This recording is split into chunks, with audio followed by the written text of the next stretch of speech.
Today in our 2018 Jeep Cherokee, we're going to be installing Roadmaster's Universal Diode Kit, part number RM-152.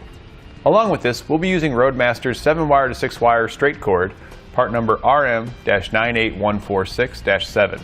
This diode kit is going to allow your RV to send its brake, turn, and tail lamp signals to the lights on your vehicle. This will allow vehicles behind you to know what you're about to do, and it'll keep you in compliance with local laws. Here we are in our RV, and all of our signaling devices are going to activate back on our vehicle. It activates our left turn on both the RV and on our vehicle. The same happens with our right turn, our brake lamps, and our tail lamps. Along with this diode kit, it's going to come with a 6-pole connector and a cable that goes from 6-pole to 7-pole so you can hook it to your RV. This is great not only for the diode kit and getting your signaling devices, but it acts as an interface that will connect your RV to your vehicle for other systems such as a braking system or any other signaling that you may want to provide to your vehicle. This diode and wiring kit connects to the tail lamp circuits here at the back of your vehicle.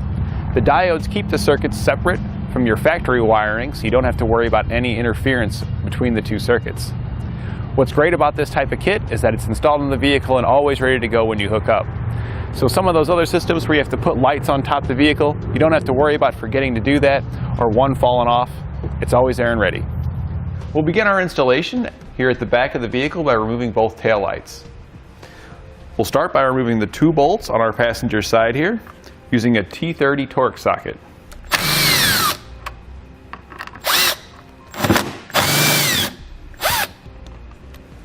Once you remove both bolts, you'll just want to pull rearward to release it from the 2 tabs here.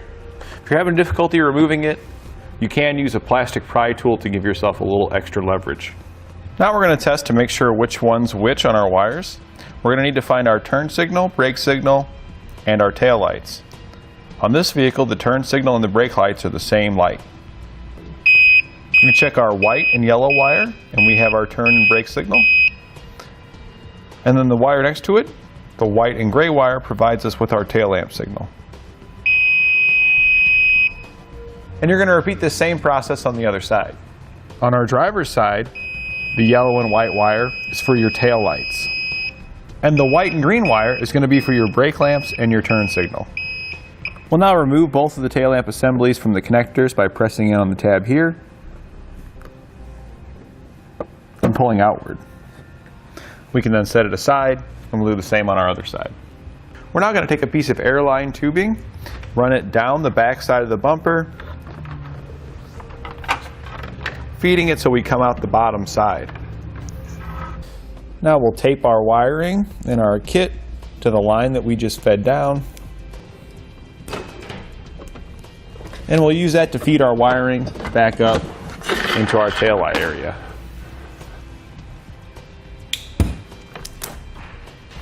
Strip back some of the sheathing on your little wire harness on the vehicle. This way we can access the wires to tap into them. We can now cut it so we can splice into it. You want to make sure you leave yourself a little room on both sides. Cutting our yellow wire, because that's our tail lamp wire on our driver's side, and our white and green wire, because that's our turn signal wire on our driver's side. We'll now need to take the wiring that we ran up, snip back the ends to separate each color.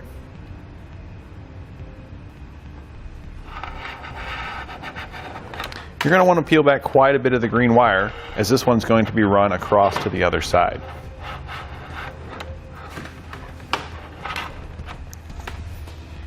You're also going to want to peel back the white wire,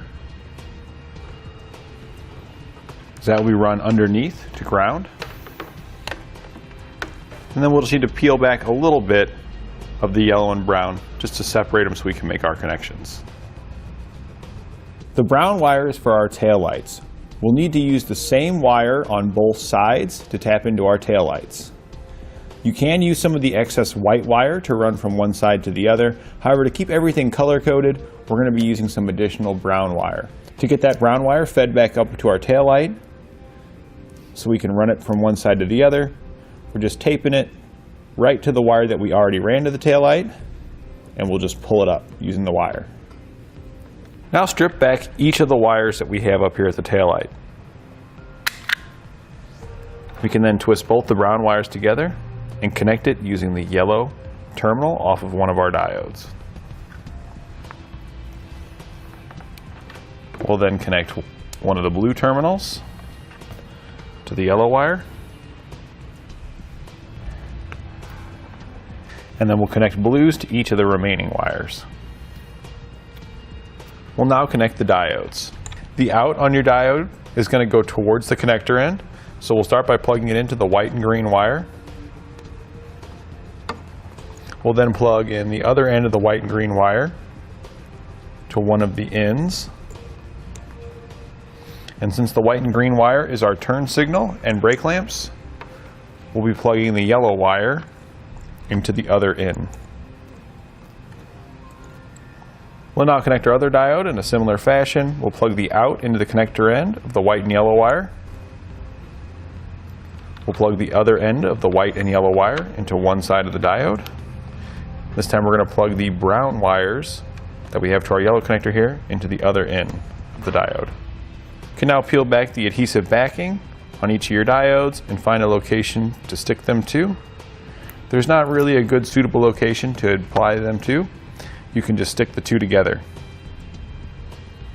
We can now reinstall our driver's side tail lamp assembly. Go ahead and plug the connector back in, then reinstall your tail lamps. Now we're here on our passenger side. We're going to do our fish wire trick again and push our airline tube down. As we're going to be using this to feed up the green and brown wire. We're now underneath the vehicle. We took our brown and green wire, we ran it across the bumper. We're now going to connect it to this pull wire and pull it back up so we can make our connections at our taillight. We're going to cut our white and yellow wire because that's for our turn and stop lamps, and the white and gray wire is that's for our taillights. And then we're going to strip back all ends of each wire, including the ones that we just ran up. Then connect one blue terminal on each end of the wire you just stripped back. We'll then connect the out to the connector side of the white and gray wire. We'll connect the other end of the white and gray wire back to the in on our diode. And we'll connect the brown wire to the other in on our diode. Take the other diode, plug the out into the connector end of the white and yellow wire. Plug the other end of the white and yellow wire into the in. And plug the green wire that we ran up into the other end. You can again peel back the adhesive backing and stick the two together. We're now ready to reinstall our taillight assemblies. We'll now connect our white wire, which is going to go to ground. Well, there's a location just on the frame rail where we can remove a bolt, crimp on the ring terminal that came with the kit, and then run that bolt back in. So we'll go ahead and get a rough length on what we need, about there. Trim off the excess white wire, strip it back, and install the small ring terminal that came in the kit. We can then remove the bolt with a 13mm socket. Slide on our ring terminal and reinstall it.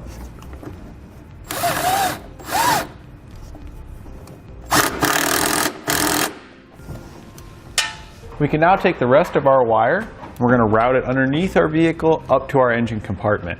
When routing the wire, you want to avoid any hot objects such as your exhaust or moving components such as your steering and suspension. I'm going to route this wire now, and then I'll show you how I ran it. We went ahead and routed our wiring following the factory wiring up over our rear suspension, down next to our fuel tank, going alongside the fuel tank, up into the undershield here. To get it up in the undershield, I did take out some of the bolts on the side here to poke it in. You'll need a 10mm socket for these 2 bolts and a 13mm socket for the one here at the front. Then we came right out here at the front. We're going to do our fish wire pull trick again to get that wire up into our engine compartment. Take our piece of air hose again, we're going to run it down behind our fuse box, back towards the firewall underneath the vehicle. We'll then connect it to our airline hose just like we did before with some electrical tape.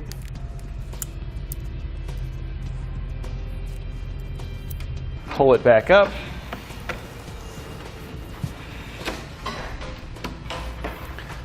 Now we've got our wire in our engine compartment, so we can run it up to our 6-way in the front. And now while you can just run this wire straight along the bottom all the way up to the front, it's best if you run into the engine compartment if you're deciding on installing a braking system, or if you're deciding maybe in the future you'll want to upgrade. Having it in the engine compartment here will make it much easier because you'll need to tap into these for your braking system. Now we're routing our wire up to the front so we can connect it to our 6-way. Make sure you leave yourself a little bit of excess here in the compartment so you can tap into those if you are doing the braking system. The best time to install this wiring is when you're installing your base plate, because you'll already have the fascia off, so it'll make it much easier to install our wire. We just put this base plate on here, so we've gone ahead and lifted the fascia off so we can make this much easier. Now here we've got a long bracket, part number 18136. We're going to be using this to mount our 6-pole connector and also our breakaway switch. Now with it coming straight out like this, you would have to trim a lot of the bumper off. So before we do that, we're going to bend this bracket a bit to also bring it back in so it doesn't stick out so far, but also drop it down so we can minimize the trimming we need to do on the bumper. We've placed our bracket in a vise so we can bend it over and manipulate it the way we want it to be shaped. I'm going to go ahead and bend that now, and I'll show you the shape that we're looking for at the end. So we've gone ahead and bent our bracket so it angles it down and then back out, drawing it in closer to the vehicle and also dropping it down so we don't have to modify our bumper as much. And then drill out 2 holes with a 1/4 inch drill bit. This will allow us to use some self-tappers to thread it into our bumper. We now want to position our bracket in a location where it's not going to be in the way of our license plate bracket or the solid plastic that's going to run around our base plate. This way it's going to stick out in the mesh grill area. So if you want to line up the edge of your long bracket with this hole here. Then run some self-tapping screws, which you can buy here at eTrailer.com, up into the bottom of the bumper.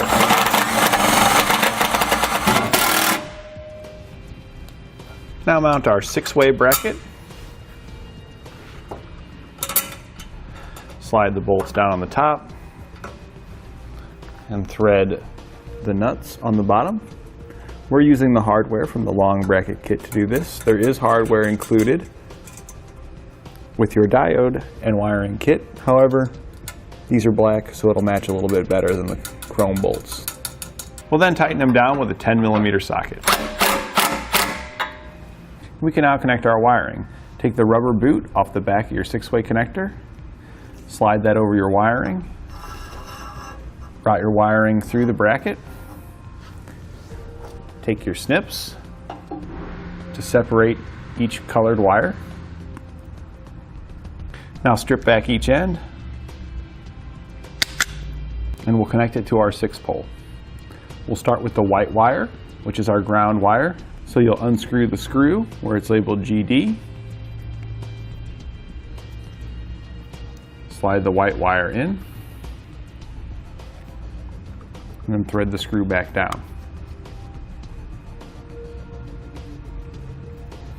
We'll then do our brown wire, which is the one labeled TM.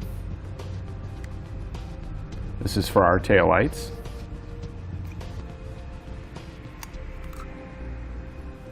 And lastly, we'll do our brake turn signal wires. The green is for the passenger side or the right side. That'll go on the one labeled RT. The yellow is for the driver's side or the left side. That'll go on the one labeled LT. Now we do have some excess wire. This is okay. We can tie this up and we'll have it just in case we need it for future repairs. We can now put our seal back on. Before we put that all the way back on,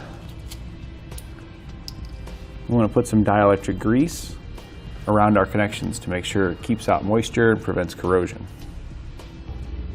Then we can take some silicone, put a little bit around this edge to seal it tight.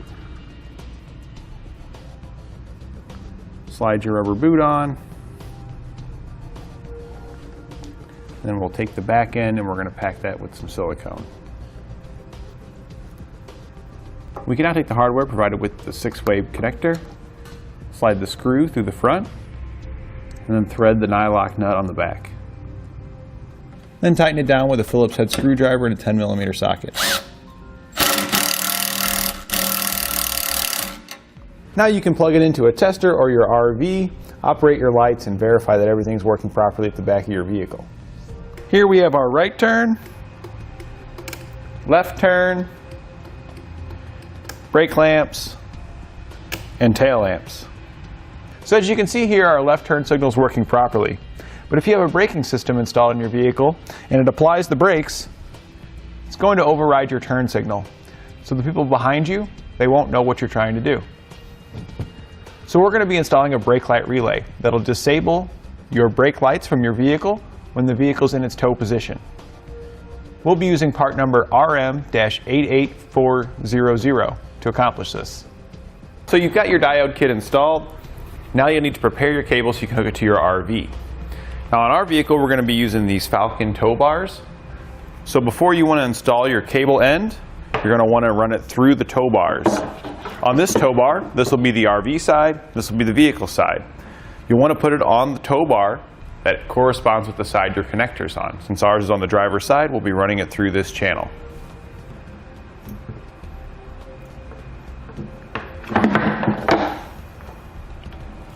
After you've got your wire fed through, we'll prepare our end. Go ahead and take out the large screw in the back using a Phillips head screwdriver. Then take out the spacer. Note which way it comes out, that the square cutout is on top and the rounded edge is down. And then take out the small screw located in the front by the terminal ends. Once you remove that screw, you can separate the housing from the connector end. We'll slide the housing over our wiring. And now we'll start making our connections. G is still going to stand for ground, and we'll hook our white wire there. And then starting from the white wire going clockwise around, the next wire is labeled L for left turn, which is the yellow wire. Then it would be R for right turn, which is the green wire. S for stop signal, which is your blue wire. T for tail lamps, which is your brown wire. And lastly, your power wire goes in the center, which is your black wire. We'll go ahead and get all those connected now. After all the wires are connected, use some dielectric grease to seal up the ends. This will hold out any moisture and prevent corrosion. After you've got everything connected, slide the housing back over the connector end and reinstall the small screw. Then take your lock down for your sheathing, put it with the curved edge facing down, and reinstall the set screw. So in summary, to get our 2018 Jeep Cherokee towed behind our RV, we used Roadmaster's EZ5 baseplate, Roadmaster's tow bar wiring kit, SMI's stay-and-play duo braking system, Roadmaster's brake light relay, Roadmaster's Falcon tow bars, Roadmaster safety chains, and Roadmaster's high-low adapter. And that completes our installation of Roadmaster's diode kit on our 2018 Jeep Cherokee. Thanks for watching. Click the link in our description below to shop, learn more, or visit us at eTrailer.com and leave us a comment if you have any questions.